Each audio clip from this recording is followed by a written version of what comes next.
यह भूगोल का है, चैप्टर 1 है, ठीक है ना। इसका हम तथ्य समरी पढ़ेंगे, उसके बाद से हम क्या करेंगे, ऑब्जेक्टिव क्वेश्चन करेंगे, ठीक है ना। चलिए शुरू से शुरू करते हैं। कह रहा है कि भारत संसाधन एवं उपयोग, चैप्टर हमारा 1 है। कह जो जैविक या अजैविक पदार्थ मानवीय आवश्यकताओं की पूर्ति में सहायक होते उन्हें ही संसाधन कहते हैं। अगला पॉइंट कह रहा है कि संसाधन होते नहीं बनते हैं, यह कथन जिमरमैन का है, ठीक है ना। जिमरमैन व्यक्ति थे, बोले थे ना संसाधन होते नहीं है, संसाधन बनते हैं। किसका कथन है? तो जिमरमैन का है।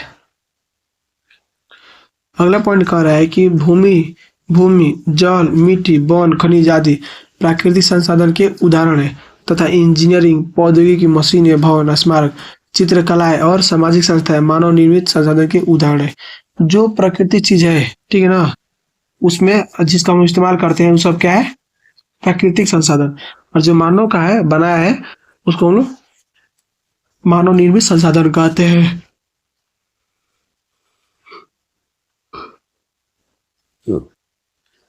तुम इधर चलो ना भाई, क्या कर रहे हैं तुम?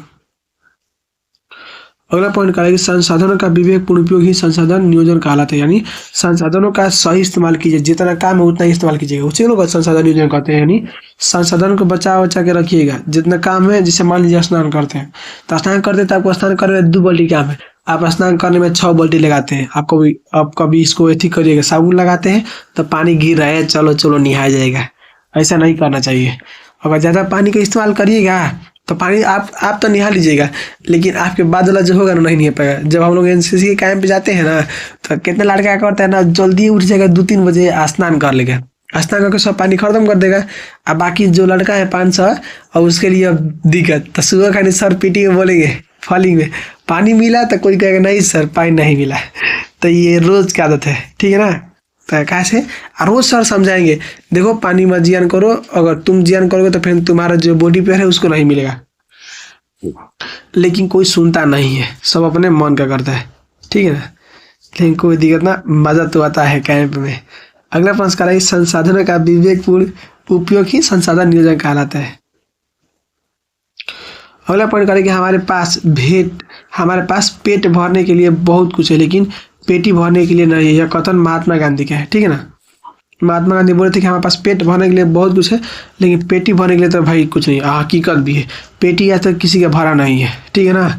जब पेटी भरेगा तो पेटी बड़ा खरीद लेगा, उसको भरेगा, तो संभव ना है। अगला पॉइंट कह रहा है कि पहला पृथ्वी सम्मेलन ब्राजील के शहर रियो डी जेनेरियो में 1992 में हुआ था, ठीक है ना। रियो डी जेनेरियो एक शहर का नाम है, यह किस देश में है? तो ब्राजील में, ठीक है ना। तो यहीं पर पहला पृथ्वी सम्मेलन हुआ था 1992 में। अगला पॉइंट कह रहा है कि पर्यावरण को बिना क्षति यानी हानि पहुंचाए भावी पीढ़ी को ध्यान में रखते हुए जो विकास किया जाए उसे ही सतत पोषणीय विकास कहते हैं, ठीक है ना। यानी पर्यावरण को बिना क्षति पहुंचाए, जो आने वाला जनसंख्या है ना, पीढ़ी है ना, उसको लिए मतलब कि हम लोग ये कर रहे हैं ना, विकास करते जा रहे हैं, तो इसीलिए हम सतत पोषणीय विकास कहते हैं। जैसे आपका, ठीक है, 5 जून को विश्व पर्यावरण दिवस मनाया जाता है, ठीक है ना। विश्व पर्यावरण दिवस का मतलब 5 जून को। अगला प्रश्न करेंगे चिपको आंदोलन के प्रवर्तक सुंदरलाल बहुगुणा है। ये चिपको आंदोलन दोस्त ये उत्तराखंड में शुरू हुआ था सुंदरलाल बहुगुणा के नेतृत्व में। जानते क्या हुआ था?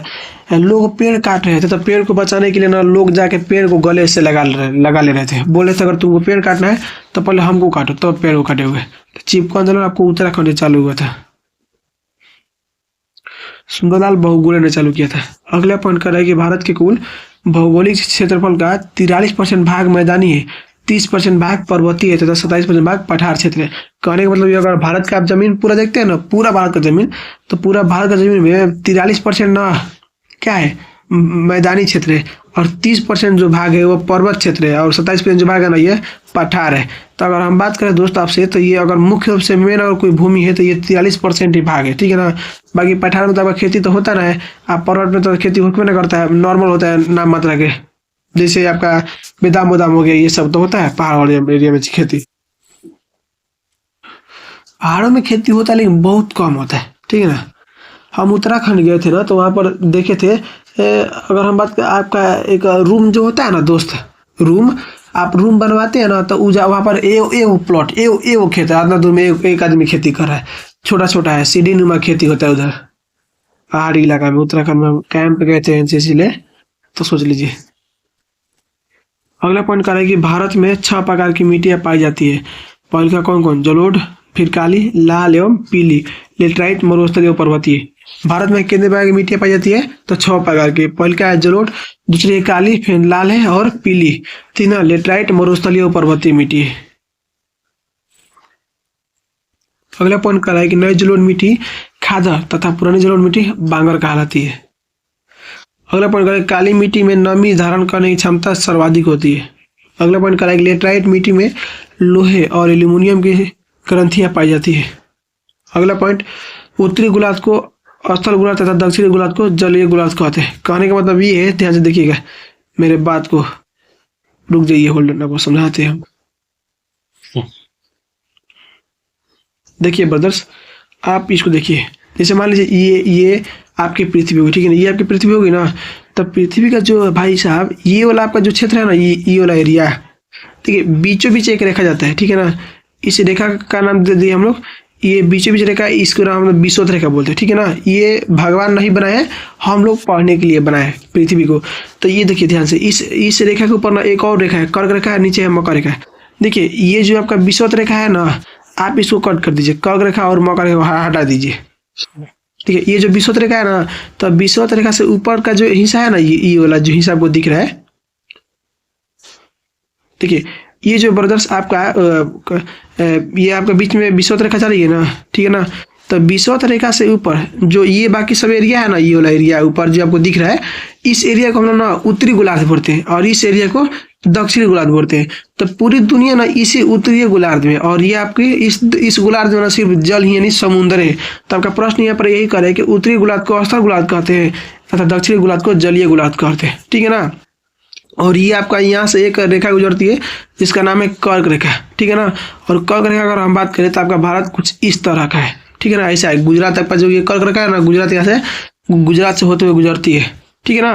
कहने का मतलब ये है, अगर प्रश्न पूछ देगा, 12th में तो नहीं पूछता है, लेकिन पूछ देगा बाई चांस कि जो आपका भारत है किस गोलार्ध में स्थित है, तो आप बता दीजिएगा। भारत जो है ना हमारा ना, यानी देखिए ये आपका क्या बोलते हैं, ये विषुवत रेखा है, और विषुवत रेखा से ऊपर का उत्तर बोलते, नीचे दक्षिण बोलते हैं, तो उत्तर पूर्व में, ठीक है ना। अगर आप देखिए ध्यान से, देखिए ये आपका हो गया पृथ्वी गोल, और ये बीच से हो गया क्या, विषुवत रेखा, और यहाँ से आपका हो गया कर्क रेखा, और ये आपकी भारत यहाँ पर है, ठीक है ना, यहाँ पर है।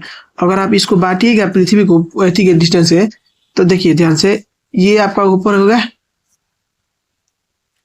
इधर ऊपर को क्या बोलते हैं, नॉर्थ बोलते हैं, नीचे साउथ, इधर ईस्ट, इधर वेस्ट, ठीक है ना। तो भाई साहब भारत आपका तो इस एरिया में, तो ये एरिया देखिए, इस एरिया का नॉर्थ ईस्ट, तो इस एरिया को आप क्या बोल सकते हैं, उत्तर पूर्व नहीं बोल सकते हैं, यानी उत्तर पूर्व ना बोल सकते हैं, जैसे आप पूर्व उत्तर भी बोल सकते हैं, कोई दिक्कत ना है। लेकिन हम लोग कंपास में, नक्शा में 2 दिशा को महत्व देते हैं, पहल का है आपकी उत्तर, दूसरा है दक्षिण, ठीक है ना। तो हमारा भारत यहाँ पर है, तो इसलिए बोलते हैं भारत किस गोलार्ध में है, तो उत्तरी पूर्व गोलार्ध में, ठीक है ना। ये प्रश्न ध्यान दे दीजिएगा, भारत किस गोलार्ध में, तो उत्तरी पूर्व गोलार्ध में, ठीक है ना। अगला पॉइंट करेंगे, पंडित जवाहरलाल नेहरू बांधों को आधुनिक भारत के मंदिर कहा करते थे। कहने का मतलब ये है ना, देखिए पंडित जवाहरलाल नेहरू बांधों को आधुनिक भारत का मंदिर कहा करते थे।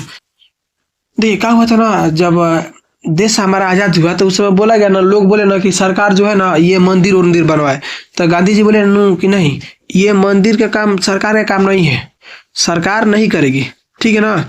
ये जिसका भी मंदिर होगा, जो समाज का मंदिर होगा, वो अपना समाज अपना एथी है, मतलब मजबूत है कि अपना मंदिर बनवा सकता है, सरकार ये सब काम नहीं करेगी। तो सरकार बोली कि फिर आधुनिक भारत का मंदिर किसे कहा जाए, तो ये जवाहरलाल नेहरू बोले थे, एक बांध का निर्माण कर रहे थे, मतलब खोलने गए थे, तो वहीं पर बोले थे कि आधुनिक भारत का यही मंदिर रहेगा, ठीक है ना। तो पंडित जवाहरलाल नेहरू बोले थे भाई साहब, बांधों को बोले थे आधुनिक भारत का निर्माण।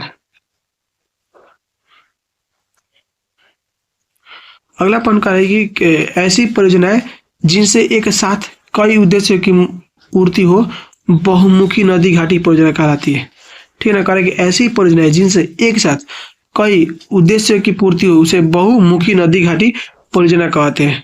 कहने का मतलब ये है कि अगर कोई नदी है, पानी आप रोक रहे हैं नदी में, जैसे मान लीजिए कि ये आपकी नदी ऐसे आ रही है, ठीक है ना, और आप बीच में से रोक दिए तो आपका पानी इधर हो गया।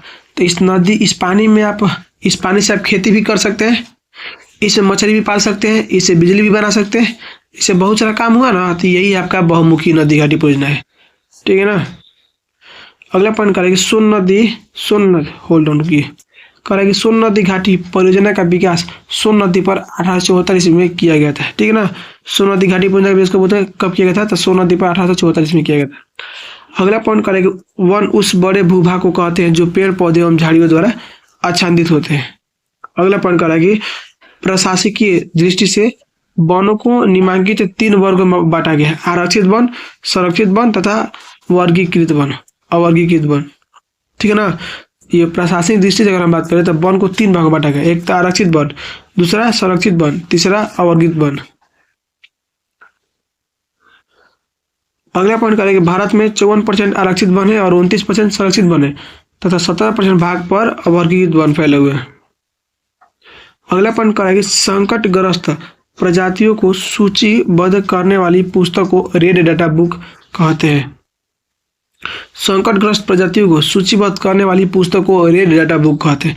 कहने का मतलब ये है कि रेड डाटा बुक में उसका नाम लिखाता है जो इस धरती से गायब हो गया, पहले था वो गायब हो गया, ठीक है ना, तो उसका नाम रेड डाटा बुक में लिखा है। और एक ग्रीन डाटा बुक है कि अभी धरती पर है और गायब होने के कगार पे, यानी उसकी प्रजनन की संख्या बहुत कम है, वो भी गायब हो जाएगा, तो उसको ग्रीन डाटा बुक में लिखते हैं। समझा क्या ना। अगला पॉइंट कर रहा है कि भारत में 85 राष्ट्रीय उद्यान और 448 अभ्यारण्य तथा 14 जैव मंडल सुरक्षित क्षेत्र है। अगला पॉइंट कर रहा है कि भारत का राष्ट्रीय पक्षी क्या है? मोर है। अगला पॉइंट कर रहा है कि भारत में वनांचित क्षेत्र के मामले में मध्य प्रदेश का प्रथम स्थान है। अगला पॉइंट है कि खनिज 2 प्रकार होते हैं, पहले का धात्विक और अधात्विक। अगला पॉइंट कर रहा है कि खनिज निश्चित अनुपात में रासायनिक एवं भौतिक विशिष्टों के साथ निर्मित एवं प्राकृतिक पदार्थ है।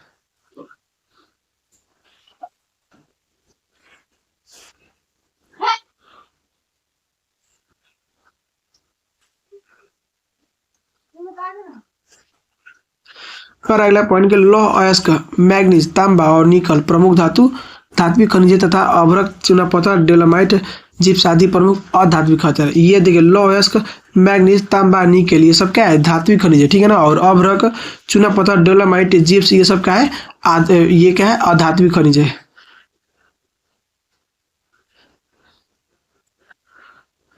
अगला पॉइंट करेंगे लौह अयस्क 4 प्रकार के होते हैं, पहले का हेमेटाइट, बी मैग्नेटाइट, सी लिमोनाटाइट और डी सिडेराइट, ठीक है ना।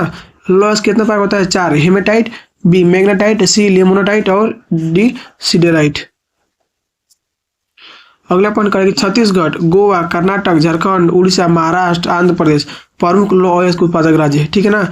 ये जो हम नाम लिए हैं छत्तीसगढ़, गोवा, कर्नाटक, झारखंड, उड़ीसा, महाराष्ट्र और आंध्र प्रदेश, ये सब का लौह अयस्क उत्पादन राज्य है। अगर आप ध्यान से देखिएगा तो भाई साहब अगर ये हमारा भारत का नक्शा है,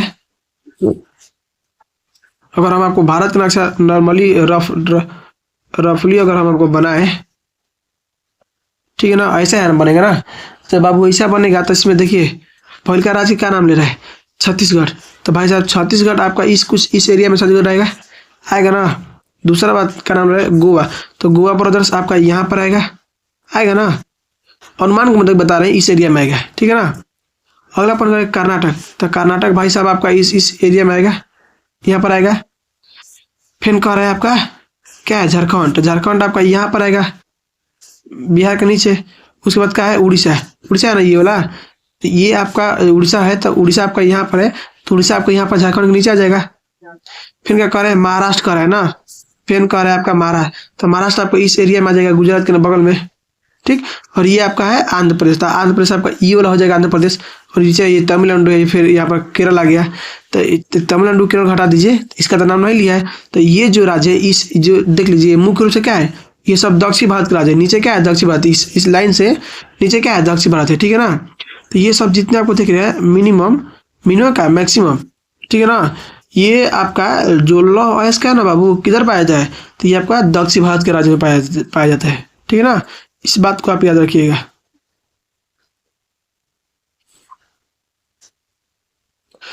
अगला पॉइंट करें, कोयले को काला हीरा तथा पेट्रोलियम को तरल सोना कहा जाता है। ठीक है ना, कोयले को क्या कहा जाता है? काला हीरा, और पेट्रोलियम को क्या कहा जाता है? तरल सोना।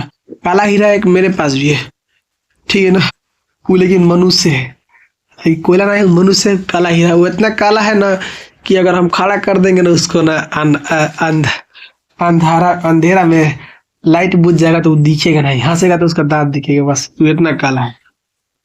उसका नाम बता दे। नाम नहीं बताएंगे विवाद हो जाएगा, वो तो गाली देने लगा मेरे को, ते हमारा के बदनाम करता रहे। ठीक है ना, तो कोयला को क्या कहते हैं हम लोग? काला हीरा कहते हैं, और पेट्रोलियम क्या कहते हैं? तरल सोना कहते हैं। अगला पॉइंट करें, कोयला 4 प्रकार के होते हैं। पहला एंथ्रासाइट, बिटुमिनस, सिलिग्नाइट, डीपीट। एंथ्रासाइट उत्तम कोटि का होता है। ठीक है ना, कोयला कितने प्रकार का होता है? 4। एंथ्रासाइट, बिटुमिनस, सिलिग्नाइट, डीपीट। सबसे अच्छा इन चारों में से कोई होता है तो एंथ्रासाइट होता है। क्या होता है? एंथ्रासाइट होता है। अगला पॉइंट करें कि अंकलेश्वर, डिगबोई और बॉम्बे हाई पेट्रोलियम के लिए प्रसिद्ध है। ठीक है ना, अंकलेश्वर, डिगबोई और बॉम्बे ये सब क्या है? यहाँ पर पेट्रोल मिलता है। अगला पॉइंट करें कि भाखड़ा नांगल भारत का सबसे ऊंचा बांध है तथा हीराकुंड सबसे लंबा बांध है। ठीक है ना, हाइट में सबसे ऊंचा कौन है? भाखड़ा नांगल। लंबा कौन सा है? तो हीराकुंड। कह रहा है पॉइंट कि तुंग भादरा दक्षिण भारत की सबसे बड़ी नदी घाटी परियोजना है। अगला पॉइंट करें, हीराकुंड बांध महानदी पर है। ठीक है ना, हीराकुंड बांध किस नदी पर है? तो महानदी। अगला पॉइंट कह रहा है कि भारत में 6 परमाणु ऊर्जा केंद्र है। तारापुर है, रावतभाटा, कल्पकम, नरोरा, केंगा, कारपकम।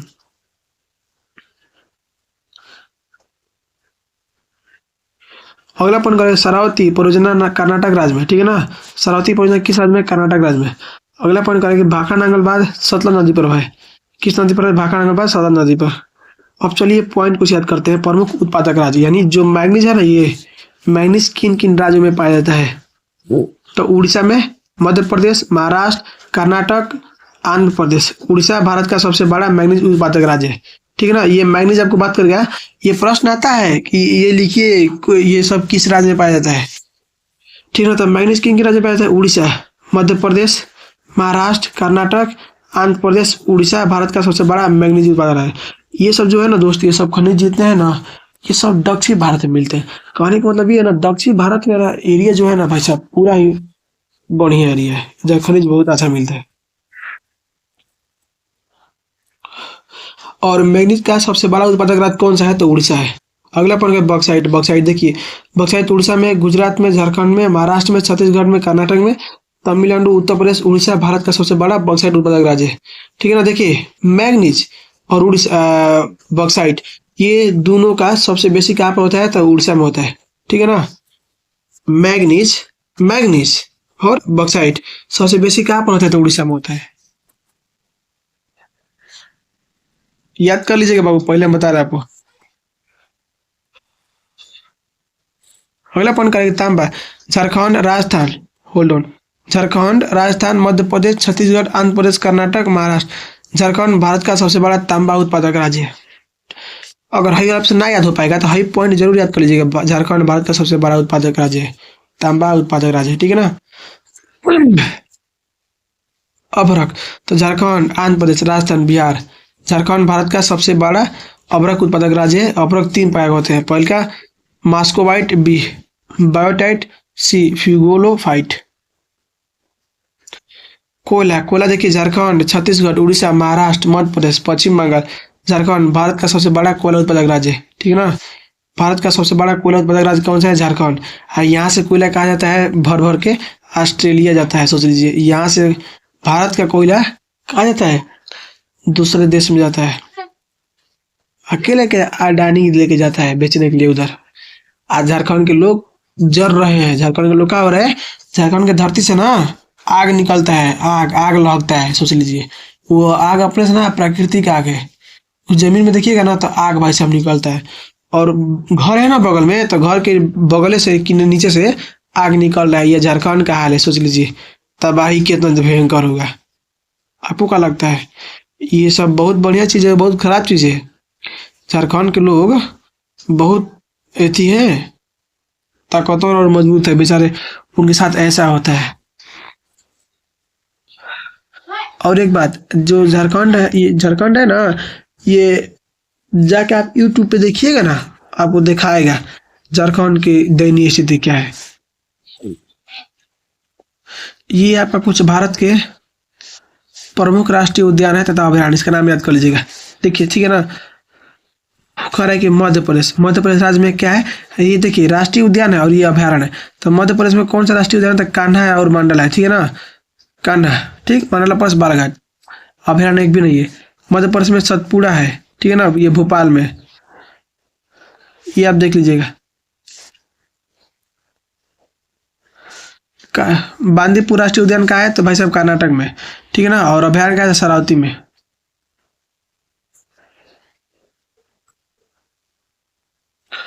अगला कह रहा है कि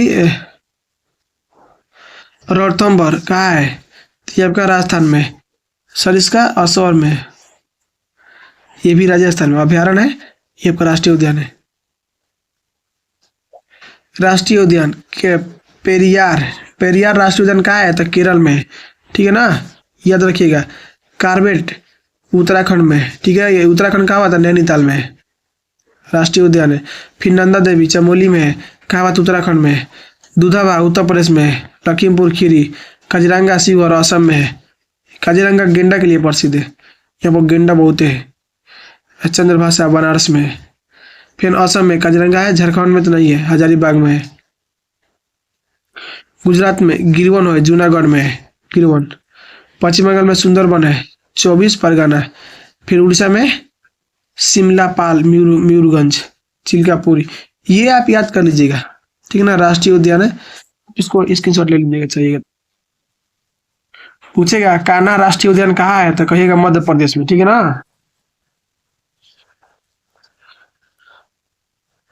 लास्ट है आपका टॉपिक, कह रहा है देखिए पेट्रोलियम, महाराष्ट्र, असम, गुजरात। महाराष्ट्र भारत का सबसे बड़ा पेट्रोलियम उत्पादक राज्य है, ठीक है ना। पेट्रोलियम कहाँ मिलता है, तो महाराष्ट्र में, असम और गुजरात में मिलता है। और महाराष्ट्र भारत का सबसे बड़ा पेट्रोलियम उत्पादक राज्य है। कह रहा है केवला देव घाना पक्षी विहार राजस्थान के भरतपुर में स्थित है। यह भारत का सबसे बड़ा पक्षी विहार है। अगला पढ़ रहे कांवर झील पक्षी विहार बेगूसराय, यानी बिहार जिले, बिहार में है। बेगूसराय के कांवर झील पक्षी है ना, ये बेगूसराय में है, ठीक है ना, बेगूसराय जिला में, बिहार में। ये आपका भूगोल चैप्टर 1 भारत संसाधन उपयोग हम आपका खत्म कर दिए। आपको इसका ऑब्जेक्टिव करवाएंगे, ठीक है ना।